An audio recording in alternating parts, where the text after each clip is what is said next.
Imagine this, right? You got Eamon and you got Asar Thompson flying down the wings. You got Scotty Barnes, he's doing his thing, controlling the pace. You got Isaiah Stewart, banging, dominating the paint. And then you got Norman Powell just knocking down clutch shots like he does. Now imagine they're all wearing black, green, and gold. And they might represent y'all on an international stage, Does this sound unstoppable? Yeah, sounds unstoppable, but unfortunately, that dream lineup, it's never gonna happen. Why? Because FIBA only allows one naturalized player per team roster. And most of these guys are getting their Jamaican passports after the age of 16. So even though they have Jamaican roots, it's after the age of 16. So unless one day FIBA changes the rules, the opportunity to see them all unite and rep for Jamaica is gone. For all parents and coaches of kids of Jamaican descent. So there's something really important you need to know about how the Jamaican passport and when you get it affects your child's future basketball opportunities. Right? So that's both internationally and professionally. And here's a key point that many overlook. Getting a dual citizenship will not affect your child's status or rights in their country of birth. So whether they're born in the US, Canada, UK, it doesn't matter, elsewhere, they keep all the benefits of that citizenship while gaining, all the opportunities that come from their Jamaican heritage. In international basketball, their passport must be obtained before the age of 16. So let me say that again, the passport must be issued before that child turns 16. If you get it after 16, even if they're of Jamaican descent, they're no longer considered a local player. And so by FIBA, instead, they'll be classified as a naturalized player. And FIBA only allows one naturalized player per national team roster in a game. So that's one decision of when you get the passport, how it can limit or unlock your child's chance of playing on a national team. We're about to see in real time, talented players of Jamaican descent who could represent the country and help elevate the game, and they're going to be left out. And that's simply because they didn't get their passport before turning 16. And this is at all levels. So this, they might have the talent, the heart and the connection to Jamaica, passion to represent the odd, but they're ineligible to be counted as locals under FIBA rules. Let me tell you a quick story. A young man I coach, Kyle Johnson, was born in Canada, very talented, but not getting a shot with the Canadian national team.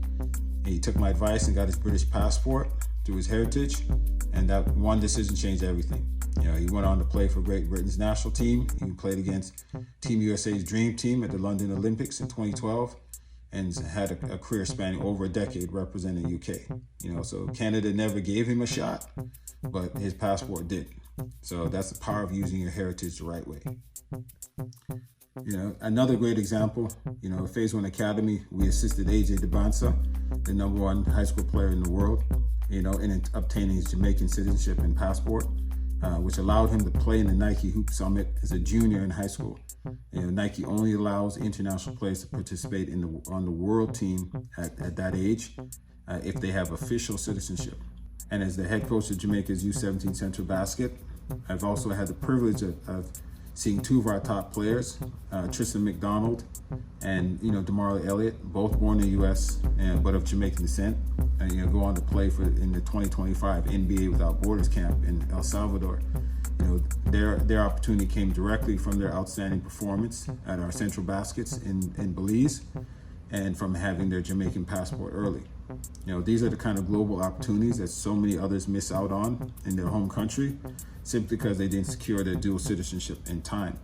Right? And other notable U.S.-born Jamaican talents, who shined at the U17 national team include like London Johnson, with the G League Ignite. He holds the FIBA U17 scoring world record.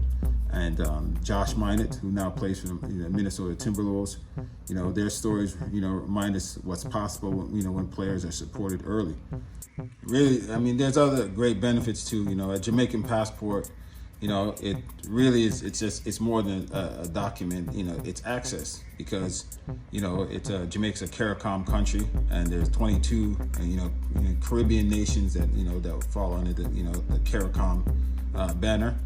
And so your child has the opportunity to like kind of move freely, live, work, open up bank accounts, and build opportunities without a visa. I mean, you need the right permissions, but you're part of that CARICOM family.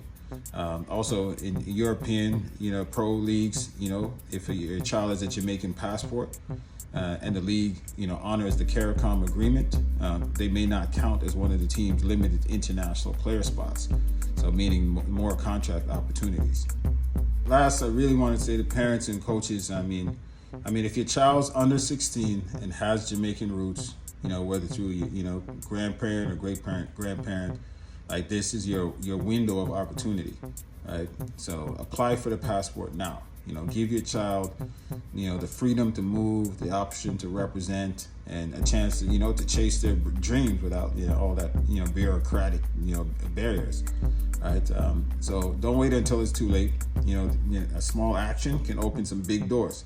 So, Phase 1 Academy is making sure Jamaica's future national teams are stocked with passport-ready players, because, we're not just training and developing local talent, but, we've also been actively incorporating international players into our, our AAU and prep competitions, while, guiding them and supporting them, through the passport process. So together, we're building a new generation of global ready Jamaican athletes. So if you have any questions or want to join the efforts, feel free to reach out to me directly. Let's see Jamaica go to that next level. Yeah, man. Gone.